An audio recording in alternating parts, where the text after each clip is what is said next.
So, hey, can we talk about our Super Tuesday preview? Well, I guess part of it got blown up, right?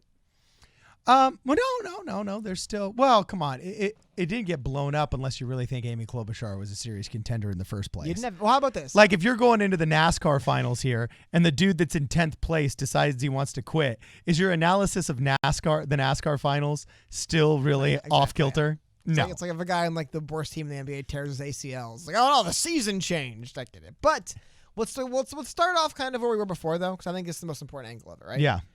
So we were talking about it before, about Super Tuesday from Michael Bloomberg, but I just again want to highlight, he's been saying since he started running, Michael Bloomberg, that Super Tuesday is a make or break for Michael Bloomberg, who invested more than $400 million of his own fortune into a strategy he thought would help secure the nomination.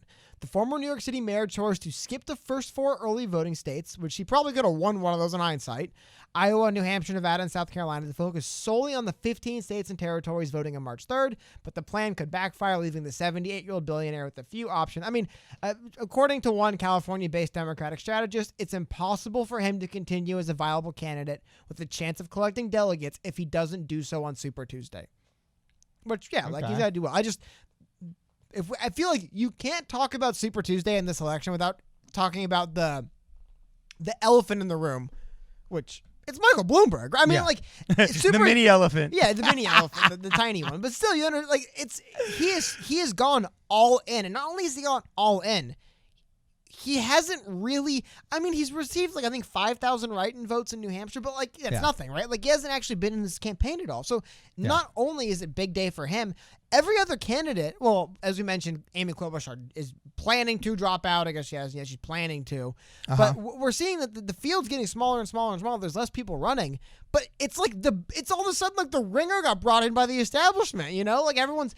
Biden just won South Carolina. He's probably feeling good, and it's like, yeah, but the $500 million man's walking through the door tomorrow. Yeah. And every campaign's got to be, I don't want to say on edge, but they all know the future of their campaigns based on his. Bloomberg walks away with 5 or 6 of these states, takes home a bunch of delegates, and performs well. Oh my God, are they going to be terrified? Yeah. Bloomberg gets shut out. Then all of a sudden, imagine the breath of relief Joe Biden and Bernie Sanders will have if Bloomberg gets shut out tomorrow. Like, all of a sudden they'll be able to go, oh, wow, cool, Bloomberg's done. He's out of the race. But imagine the inverse. What if Bloomberg does win 7 states or whatever? Oh, their strategy is blown to bits. I mean, they're all going to be freaking out. Blown to bits. Hey, can we go over The Hill article? Of course, yeah. Because this actually feeds in really well to what you say. So on Super Tuesday, for those of you that don't know or haven't been following us regularly, Super Tuesday is a day in which 15 different it's not actual states. States and territories. Yeah, I was about to say states and territories, municipalities, actually, whatever you want to call them. The Hill is listed as 14, but Newsweek today listed as 15. I don't know what that is. Well, 15 races, okay, because you've got like American Samoa in there. I can't remember. Oh, sorry, 14 states and 1 U.S. territory. That's it. Yeah, exactly. So anyway, you've got the early states, okay. First is always Iowa, second is New Hampshire.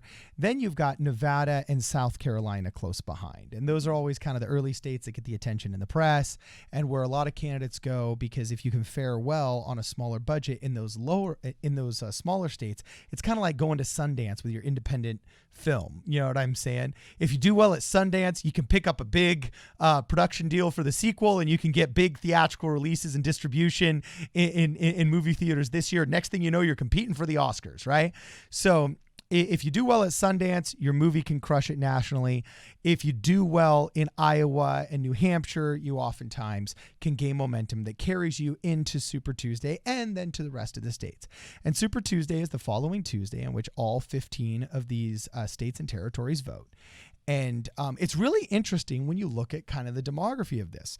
Now, Joe Biden did really, really well in South Carolina. He overperforms with the African-American vote. And what's interesting is we'll do this in alphabetical order, okay? In Alabama, it's interesting. We just celebrated the 55th anniversary of the March Over the Bridge in Selma. Okay, we made a whole movie about it, all right? And one of the iconic happenings of the civil rights movement. And a bunch of candidates went down there, 5 of them all together. But Biden's crushing it there. Well, big name missing. Yeah. Who? Which name's missing? Look. There's Elizabeth Warren, Buttigieg, Klobuchar. They've both dropped out. No Bernie. No, Bernie wasn't there. Yeah, no Bernie and no Bloomberg. Anyway. No, Bloomberg was. Just no Bernie. Oh, yeah, Bloomberg was. Yes, you're right. Sorry. But what's interesting is Biden, it says here, according to The Hill, that Biden is the only candidate in the field with endorsements from members of the Alabama congressional delegation, earning the backing of Senator Doug Jones and Representative Terry Sewell.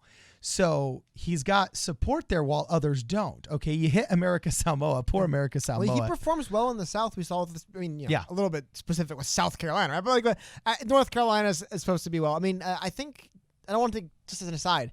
I saw one poll that said the James Clyburn, I believe his name is, probably spelled it wrong. I always get people's names wrong. Endorsement was the reason why 42% of people actually voted for Joe Biden.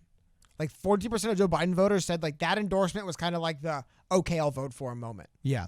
So American Samoa unfortunately gets overlooked. It basically says the U.S. territory of American Samoa lacks sufficient polling to indicate how Democrats are faring heading into Tuesday's caucuses. But it does mention that the territory has 6 pledged delegates to allocate. So that's interesting. Now let's move on to Arkansas. I actually have family in Arkansas. This one's interesting. And these are the kind of states that I think Bloomberg can fare well in, because they're big enough to have a minor impact, but small enough to be overlooked by the establishment candidates. Not Bloomberg. Yeah, but not Bloomberg. And if he amasses enough of them, it's like Southwest Airlines in the early 2000s was the only profitable airline because they amassed a lot of short flights instead of doing the big long ones that were glamorous, like the New York to Los Angeles ones. So anyway, in Arkansas, according to The Hill, Bloomberg is far outspending his opponents in Arkansas, which could give the former New York City mayor a boost in the state that awards 31 pledged delegates. That's a pretty significant number. 5 Samoas? Yeah, exactly. 5 American Samoas. In the sole poll conducted in Arkansas, so this state's only got one poll, the Talk Business and Politics Hendrix College poll released last week, Bloomberg held a slight lead with a 1-point edge over Biden.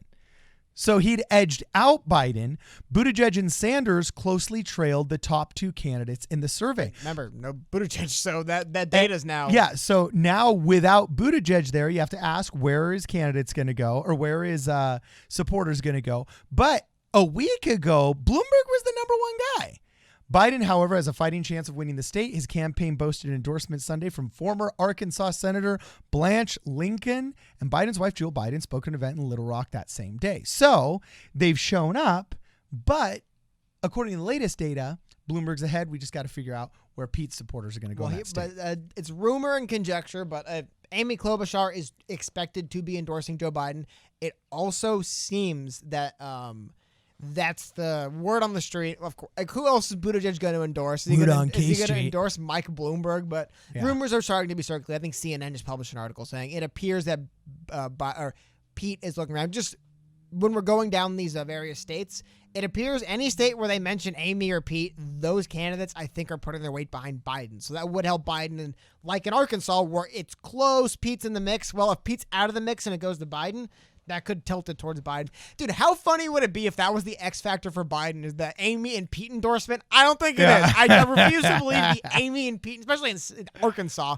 However, it's worth noting. Okay, so American Samoa has 6 pledged delegates. Guess how many California has, Cody? Maybe 70. It's a pretty big state, right? No. California has 415.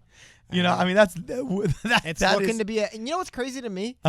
You would think. And I think Bloomberg has, but you would think, like, yes, dude, like, skip Iowa and New Hampshire. Why are you not trying to California? Like, I get you need to have some momentum, but it seems that, like, candidates didn't realize how far up California got moved, where it's like, that's also, though, we live in California, so we have some extra insight on this. Realistically, do you see anyone beating Bernie Sanders out here in California?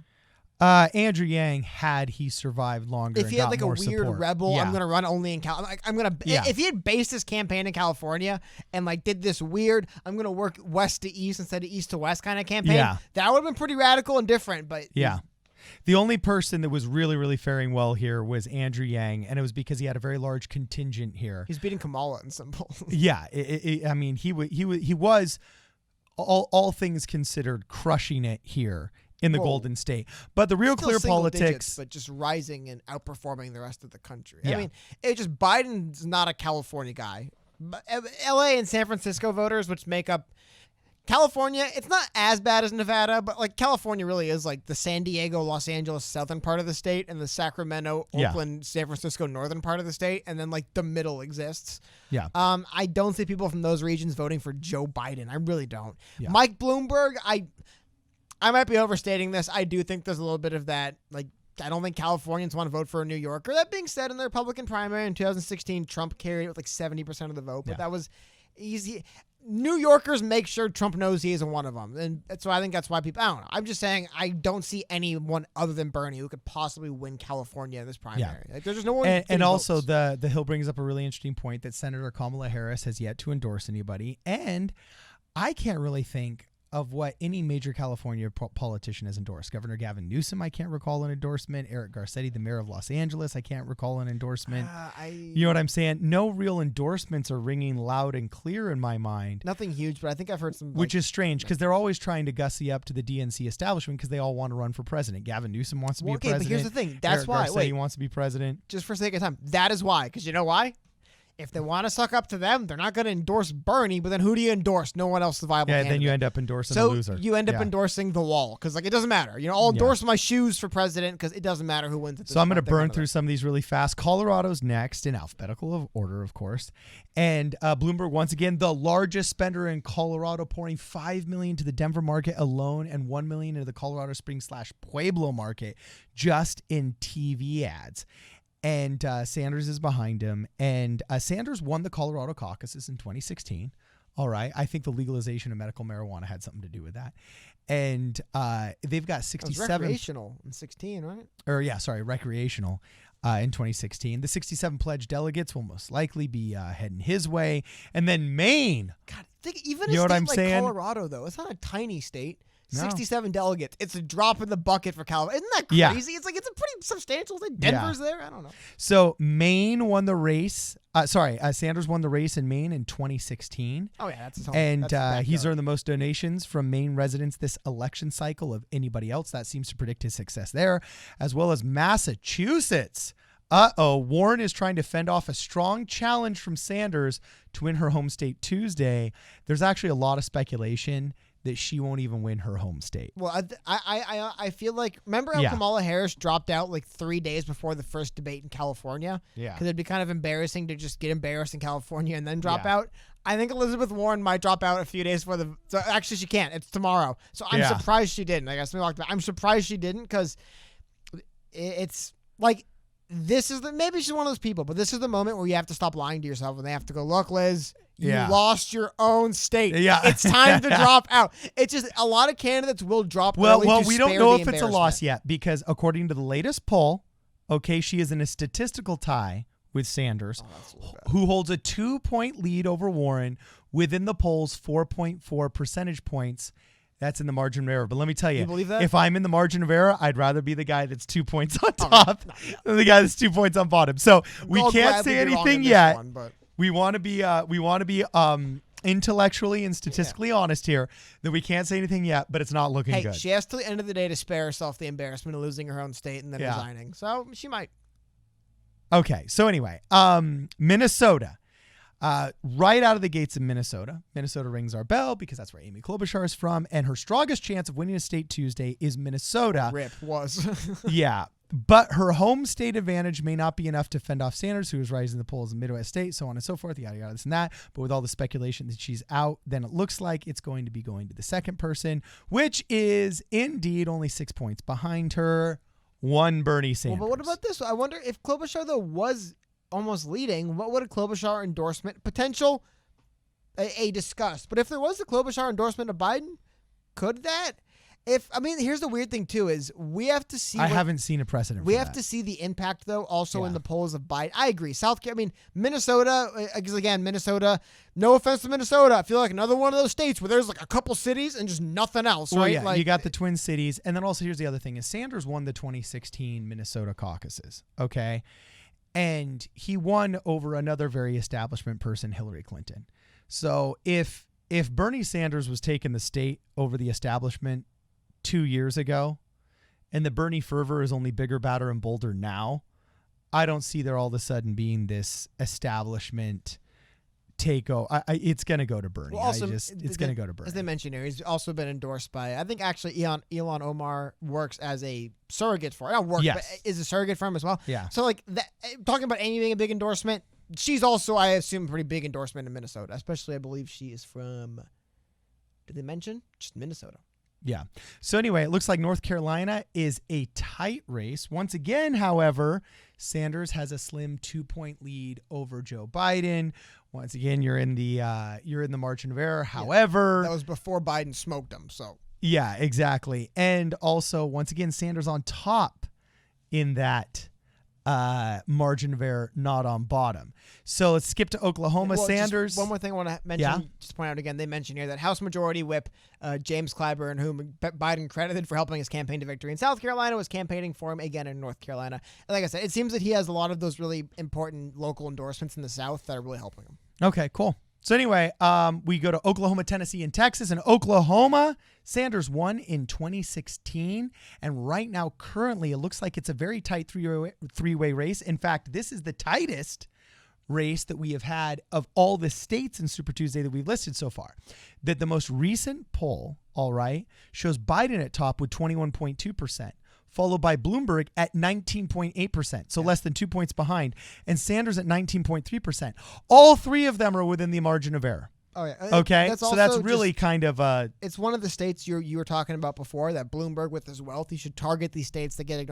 Oklahoma was one of those states. Bloomberg has circled the state. I think they mentioned on this, even if they haven't. He has spent a lot of money there. He has really gone hard. States like Oklahoma. We'll come to a couple more here where he's really trying to corner them. And Colorado was when we saw too, where he's like, I want to sneak in and try to steal some of these states that maybe other people are overlooking a bit. But I just don't want to bring it up. I remember seeing time and time again, I'm like, why is Bloomberg running all these ads in Oklahoma? Well, because maybe he thinks he can actually win it, right?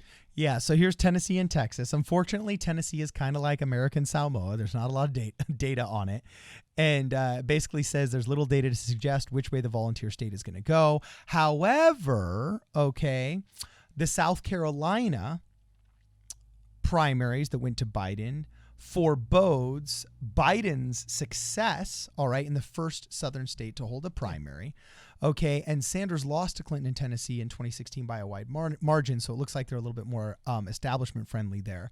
And then in Texas, this is the other big one.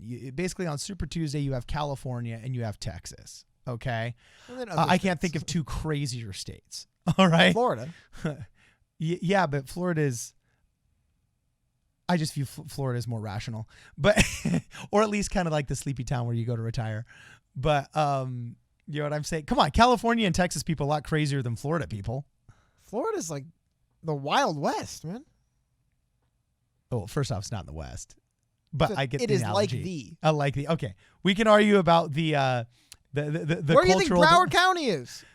Well, yeah, that's just one county full of psychos, but including my biological Okay, family. I have a friend who lives in Florida, and I'm not saying this is disrespectful to the Florida people, but the way I've heard Florida described to me, and it kind of makes sense, I hear it, is that Florida is very, you want to talk about diversity. You think it goes down all the way to the Caribbean almost, and goes all the way up to like the Georgia. like the marshy, southern parts of America. And there's a part of the country where they kind of like having, the state where they kind of like having their own way of doing things down there. It's a different part of the world. Yeah, there's like 4 different parts of Florida that like doing things their way. There's like swamps and jungles and beaches. It's crazy. Yeah. Oh, and by the way, did you know that there's wild monkey populations that had escaped from a zoo, and then now they're actually trying to control the wild monkey population in this one national park? It's kind of funny. So anyway, Sanders has nearly a 9-point lead in Texas, according to a Real Clear Politics average of polls in the Lone Star State. Yeah, he's doing well there. Yeah, and he averages 29.7% of support. Those are big numbers. Okay. Once again, it's in this field, it's weird. That wouldn't be a big number in any other race, but now that's a plurality. What, 9 points? That's a huge number. No, 9 points is a big lead. Oh, but sorry, I'm saying but having 29.7. I understand. Yeah, normally that'd be a 30-point blowout, right? Yeah, exactly. In any other presidential election, we would already have a front runner by now. And the person getting 29.7% support would be just viewed as a washed-up candidate. We'd be leaving. Yeah. Well, they'd be the inverse of the 70, as there'd be 100% going to two candidates. So. Exactly. So here, however, what's interesting is Sanders' lead over Biden and Bloomberg widens among Latino voters in Texas, according to a Univision poll released last week. Don't forget, Univision is where the liar Jorge Ramos works. So it's also a massive network that employs tons of people. So. yeah, it's a massive network that employs tons of people. Where the liar and activist Jorge Ramos pretends to be a reporter. But anyway, how dare they hire this one person? Yeah, it's got Texas is the second largest Super Tuesday state with 228 delegates at play. So about half the size of California. Actually, no, I'd say 2/3 the size of California. Okay. And Biden's got the most amount of endorsements. All right. However, it looks like that Warren has earned some high-profile backing from people there, including the Castros. Yep, exactly, including Julian Castro. All right, but she's trailing in the polls by nearly almost 1/3. Well, and of his what? brother did they both in. Which Yeah. I guess. Hey, you know what the funny thing is? How do you know, huh? He could just go backstage and come back out. Hey, I am a Julian now. I also endorse Mrs. Warren. Yeah. So I just thought it'd be interesting there.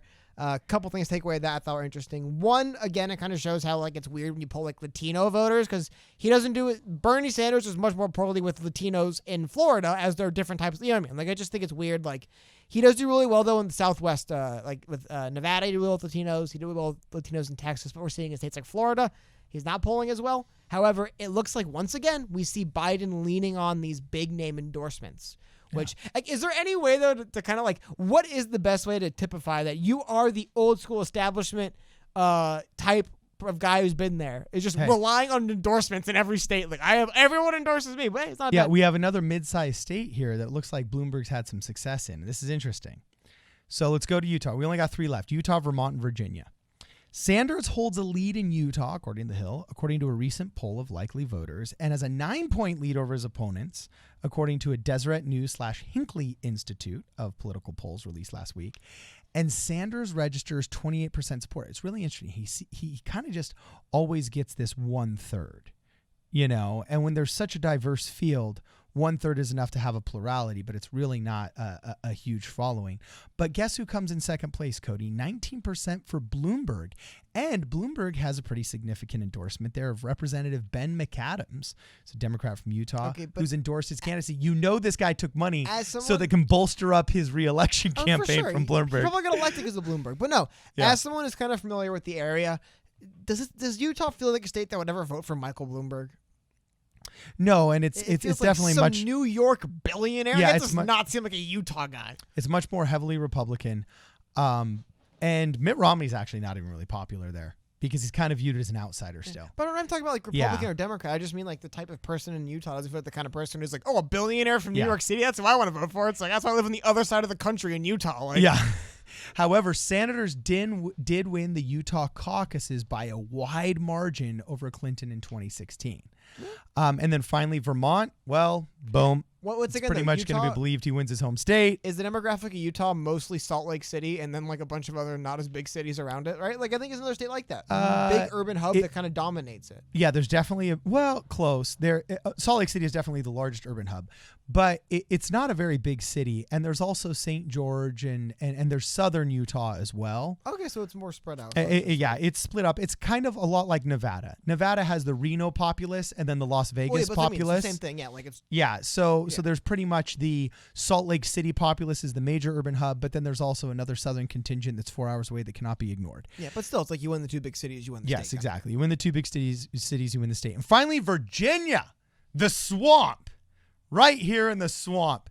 Sanders has a lead in Virginia, according to The Hill, and the Real Clear Politics average of polls, but the race is tightening with Biden and Bloomberg closely trailing.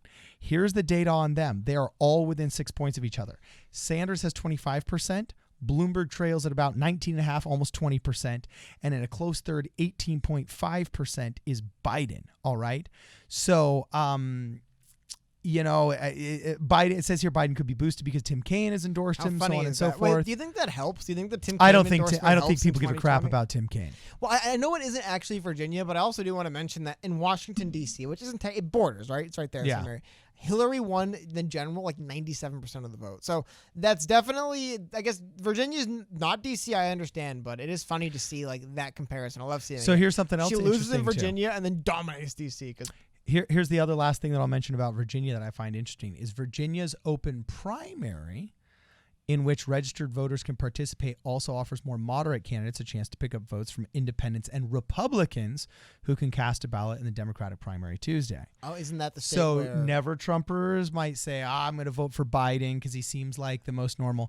Virginia has an open primary in which Republicans are allowed to participate. Now, for example, here in California, if you're a registered Republican, you cannot vote in the Democrat primary. But Virginia has an open primary. So that really, if you think about it, strategically, if you all of a sudden open the field and make the bell curve better, the people that are in the center of the bell curve are going to disproportionately benefit from an open primary. And who's at the center of the bell curve? The centrist candidates. And Joe Biden, Amy Klobuchar, people like that are kind of perceived as an establishment centrist political candidate. They're going to do a little bit better. And don't forget, Virginia, especially Northern Virginia, which borders on Washington, D.C., okay, is the swamp. It's the swamp. If you work in Washington, D.C., you live in a nice, rich suburb. I mean, if you work for the federal government, I think 50% of the population of Virginia is basically employed by the U.S. government. Well, that's what I mean. That's why I'm surprised. So this is the definition of the suburban swamp. The swamp's suburb is all of North Richmond, Virginia, and they always go for establishment Democrats. Yeah. That's why for a second there I thought you said that Hillary lost. I'm like, how did the Hill Dog lose Virginia? It sounds like also wasn't she? I mean, Bill somewhat. I mean, I get again, it's not. But Arkansas, I don't think is the other side of the planet. You know what I mean? Yeah. Like he's not from Colorado. I don't know. I just think it's funny that like she had some roots in the American South, was like the most dominant establishment swamp political figure ever. And she just runs away with Virginia and DC. It's hilarious. Yeah. So anyway, it's looking like altogether, Sanders is going to be a force to be reckoned with, but Biden has some hope of picking up some steam and pulling off some surprises, especially because we don't know where Pete Buttigieg and Amy Klobuchar's support would go first. And a lot of these Pete to Buttigieg memes seem like they're trying to court the Pete Buttigieg supporters, but we won't know literally until the chips fall. And we have no data that's been gleaned from polls since these people have announced that they're going to be dropping out. So really the first data we get is going to be the actual elections themselves. Well, it is. So, it is weird, too, seeing Super Tuesday, like I said, I brought it before, having a candidate like a Mike Bloomberg who basically say, I'm just going to go all in on Super Tuesday and see what happens, it is weird and bizarre. It's there is a lot of political strategists and people who work in campaigns that are very curious to see what $400 million buys you on Super Tuesday. Because really nobody knows. As far as I know, nobody's tried this before. Yeah. I'm going to just start my campaign Super Tuesday and go all in on it and see what happens. And so that's the big wild card. All the states we went through, if Bloomberg somehow wins like 5 or 6 of these and the whole election changes. It's crazy. However, if you get shut out, it'll be kind of funny. Like if Bloomberg gets shut out, it'll be almost like nothing happened. You know what I mean? Yeah. It's like Bloomberg gets shut out and just kind of continues that it had been going the whole time. But if he doesn't, I mean, get ready for a really dumb couple months if he does well tomorrow. Yeah. So anyway, let us know what you guys think. If we missed something, follow us on Twitter at PSP Radio 1, Instagram at Problem Solver Politics. Don't forget to join the channel. It's an inexpensive way to make sure that we can keep these videos coming without any corporate donors. And we got a podcast on Spotify, Google Podcasts, Apple Podcasts, basically anywhere where podcasts are sold or downloaded. You can check us out on your favorite podcast platform. It's simply under Problem Solver Politics. And you guys got to make sure that if you want to grab a Problem Solver Politics hat, that you check us out at problemsolverpolitics.com. There's a link to PayPal right there if you want to walk away with some of your merch. And are we going to be live streaming tonight, Cody? Yes, we're live streaming tonight because this is Super Tuesday. Well, technically, I mean, it's Monday. It's not Super Tuesday, but we're going to be live streaming tonight because we usually live stream on Mondays talking about Super Tuesday. So I have to make sure that I get everything grammatically correct. Anyway, this is Problem Solver Politics. We'll see you guys in the next video.